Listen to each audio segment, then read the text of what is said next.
यही समझा जाए साबिर शाकिर साहब के नशिस्तन गुफ्तन बर्खास्तन के लिए सिर्फ अतमाम हुज्जत के लिए ये हो रहा है, तो फिर इसका मकसद क्या है?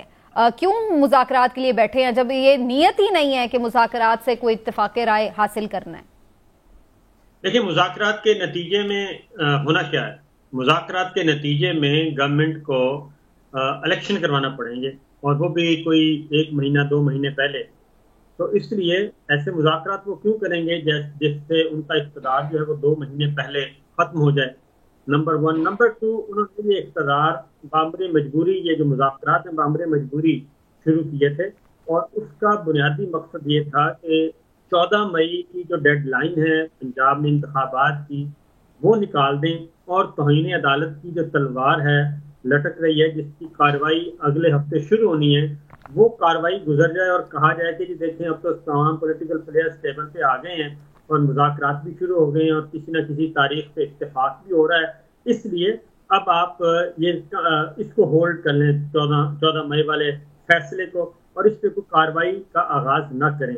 और लेकिन इसके बावजूद जब लास्ट सेशन हुआ, क्योंकि जाहिर है जब आप बैठते हैं, दोनों तरफ के फरीक बैठे हैं, और अगली बात यह है कि जो हुक्मरान इक़्तिदार है उसमें सिर्फ मुस्लिम लीग नवाज नहीं है, उसमें पीपल्स पार्टी भी है, उसमें काफ लीग भी है, उसमें MQM भी है, उसमें BAP भी है, वो सारे के सारे हैं उधर।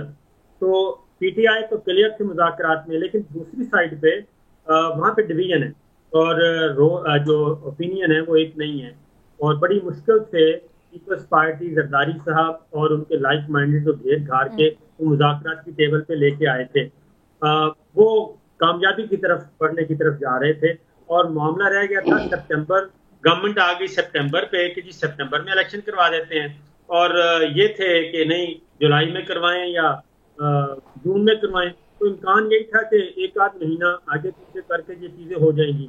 लेकिन उसी रात आपके शहर लाहौर में चौधरी परवेज़ इलाही साहब के घर पे धावा बोला गया, और उसके बाद भी इनका अंदाजा था कि जब हम ये काम करेंगे तो उसके बाद PTI खुद ही मुज़ाकरात तोड़ देगी, लेकिन वो भी नहीं हुआ।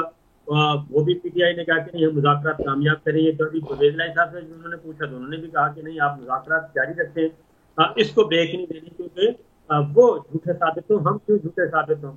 इसलिए वो जब कल इमरान खान साहब ने भी कह दिया कि ये ज़्यादा लंबा नहीं चलेगा, ये हम कल मंगल को अगले सेशन में जब भी बैठेंगे तो उसमें डिसाइड हो जाएगा कि या तो 14 मई को इलेक्शन करवा दें या फिर असेंबलियां तोड़ दें। साबिर शाकिर साहब, आपको क्या नजर आ रहा है? मुज़ाकरात इसका मतलब है फेल है, तो फिर क्या मजीद हम तसादुम की तरफ जा रहे हैं? और ये तहरीक अगर सड़कों पर आएगी तो इससे क्या फर्क पड़ेगा? क्योंकि वो तो पहले भी सड़कों पर आए थे, तो क्या बिगाड़ लिया या क्या हासिल कर लिया PTI ने?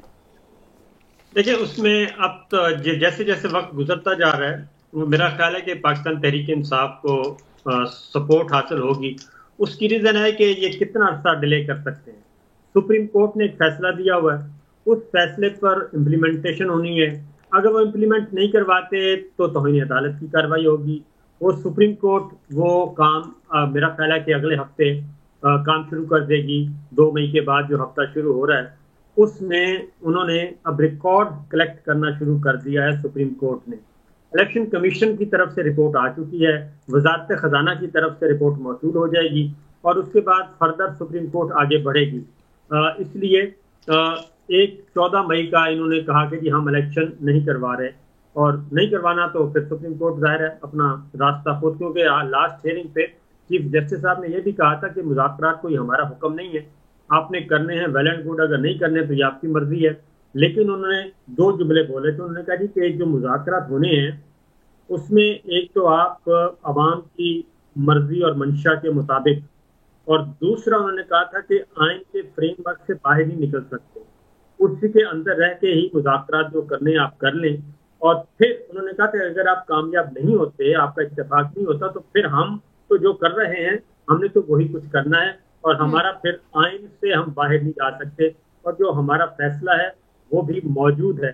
उसको सस्पेंड करवाने के लिए इन्होंने बड़े जतन किए, वो नहीं हुए। इसीलिए अब जजेस को, ऑनरेबल जजेस को जो कुछ बुरा भला कहा नहीं, लेकिन साबिर शाकिर साहब, आपके ख्याल से अगर ये हुकूमत जाकर अब बताती कि जी हम तो मुज़ाकरात में इंगेज हुए हैं और हमें मजीद थोड़ा सा वक्त दे दें और ये वो, तो फिर भी आपको लगता है कि तौहीन अदालत की किसी किस्म की कोई कार्रवाई शुरू करेगी? क्योंकि वैसे तो अगर कार्रवाई शुरू करनी ही होती तो 10 अप्रैल के बाद से भी शुरू हो सकती थी, क्योंकि बजट तो रिलीज नहीं किया गया था, तो उसके फौरन बाद भी किया जा सकता था। उसमें मैं बता देता हूँ आपको कि जाहिर है एक प्रोसीजर होता है। आपको याद होगा कि स्विस हुकाम को खत नहीं लिखा जा रहा था जी जी, और गिलानी साहब नहीं लिख रहे थे, तो सुप्रीम कोर्ट आखिरी हद तक गई थी, उनको मौका दिया, लेकिन जब उन्होंने बिल्कुल इंकारी कर हो गए तो उसके बाद फिर ट्रायल शुरू हो गया था और गिलानी साहब फारिग हो गए थे।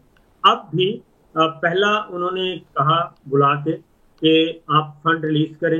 गवर्नर स्टेट बैंक ने आके स्टेटमेंट दे दी कि जी हमने एलोकेट कर दिया है।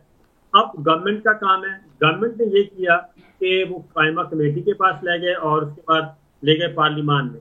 अब फर्दर अगला प्रोसीजर जो था वो प्राइम मिनिस्टर को ऑर्डर है। आप लास्ट जो ऑर्डर हुआ है वो है प्राइम मिनिस्टर को, यानी अदालत ने बेसिकली पूरा टाइम दिया ताकि ड्यू प्रोसीजर फॉलो हो सके और कोई ये ना कहे कि जी अदालत ने कोई ज्यादती की है, उनको फौरन तौहीन अदालत में बिल्कुल वो सुप्रीम कोर्ट जाहिर है उसको कोई जल्दबाजी नहीं है, ना ही उसका कोई अल्टीमेट गोल ये है कि वो तौहीन अदालत लगाए। उसका तो गोल है कि 14 मई का जो ऑर्डर है उसको इम्प्लीमेंट होना चाहिए।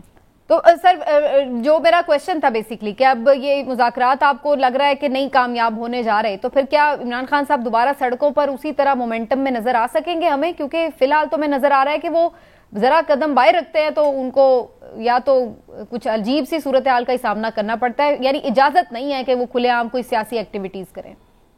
तो उसमें अब आप देखें ना कि ये है असल में वो इंडिकेशंस हैं कि रियासत नहीं चाह रही।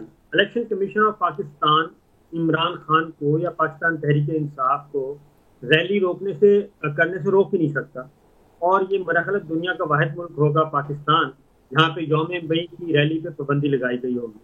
नंबर 1। नंबर 2, वो फेडरल गवर्नमेंट को तो बैन कर सकता है, वजीरों को बैन कर सकता है। अपोजिशन के पास तो ना सीटें हैं, ना कोई ओहदे हैं, ना कुछ है, उनको बैन नहीं कर सकते कि आप रैली नहीं निकालेंगे। तो इसका मतलब बिल्कुल वाज़ेह है कि पीछे जो हमारे सहूलतकार हैं वो बैठे हैं और वो नहीं चाहते कि सूरत हाल सिचुएशन जो है वो एग्रेसिव हो और पब्लिक लेवल पे कोई एक्टिविटी जनरेट हो, वो भी ये नहीं चाहते। और ये सारे काम कुछ ऐसे स्पॉट फिक्सर उनको कह सकते हैं कि हैं जो नहीं चाहते कि मामला खुश उसलूबी से आगे की तरफ बढ़े, और कुछ स्पॉइलर हैं बैठे हैं जो कि ये फ्यूल छिड़कते रहते हैं। जो अभी तलाल चौधरी साहब की गुफ्तगू जो हमने कुछ सुनवाई और कुछ सुनवा ही नहीं सके, उस पर मैं ज़रूर इमरान साहब से छोटा सा कमेंट लूँ और फिर मैं ब्रेक की तरफ भी जाती हूँ। इमरान साहब, ये जो गुफ्तगू का मेयार था, और मैं हैरान थी कि ये गुफ्तगू PTV पर लाइव चली है, प्रेस कॉन्फ्रेंस तलाल चौधरी साहब की, और जिसमें इंतहाई काबिल एतराज़ किस्म के अल्फाज वो इस्तेमाल कर रहे थे। तो ये चले सोशल मीडिया पर लोग कर रहे होते हैं हम इस बात पे, लेकिन अब मेन स्ट्रीम मीडिया और ख़ासतौर पर सरकारी TV पर इस तरह की चीज़ों की इजाज़त दे देना, ये कौन सा लेवल है नया? पहली बात तो ये सबीना कि मेन स्ट्रीम मीडिया की, स्टेट ओन मीडिया की या सोशल मीडिया की बात ही नहीं है। मुझे ये बताएं कि ये किसी तौर भी इजाज़त किसी को दी ही नहीं जा सकती, वो तलाल चौधरी हों या वो कोई भी हों, किसी को ये इजाज़त नहीं दी जा सकती कि वो इतनी घटिया, गलीज़ और गंदी गुफ्तगू करे, ऐसे अल्फाज का इस्तेमाल करे जो आप अपने घर में अपनी माँ बहन बेटी के साथ या उनके सामने गुफ्तगू नहीं कर सकते।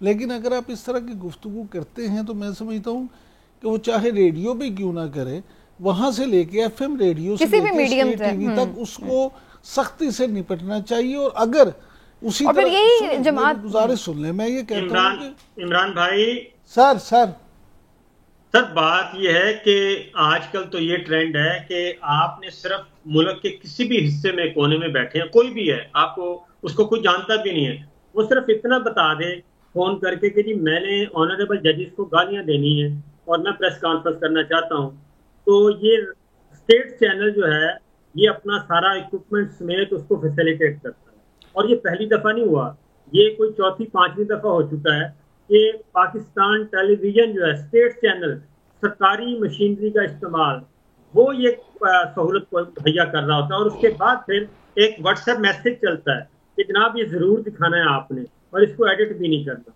और ये आप सिर्फ जजेस को आपने गालियां देनी है और जजेस को बिल्कुल बेसिक उनकी फैमिलीज को करनी, गाली गालन गलौज करना है, आपकी प्रेस कॉन्फ्रेंस पूरे मुल्क में दिखवाई जाएगी। लेकिन साबिर शाकिर साहब, मेरा आपसे एक सवाल है। आप माशाल्लाह अदालतें भी कवर करते रहे हैं, इतना अरसा एक बड़े चैनल के ब्यूरो चीफ भी रहे हैं। मुझे आप ये बताएं कि पेमरा भी एक इदारा है जो मुझे आपको तो छोटी छोटी बात पे नोटिस जारी करता है, तो पीटीवी क्या उसके दायरा इख्तियार में नहीं आता? क्या ये पीटीवी को उन्होंने कोई नोटिस जारी किया है या उससे कोई वजाहत मांगी है या उनसे कहा है कि आप इस तरह का काम क्यों कर रहे हैं?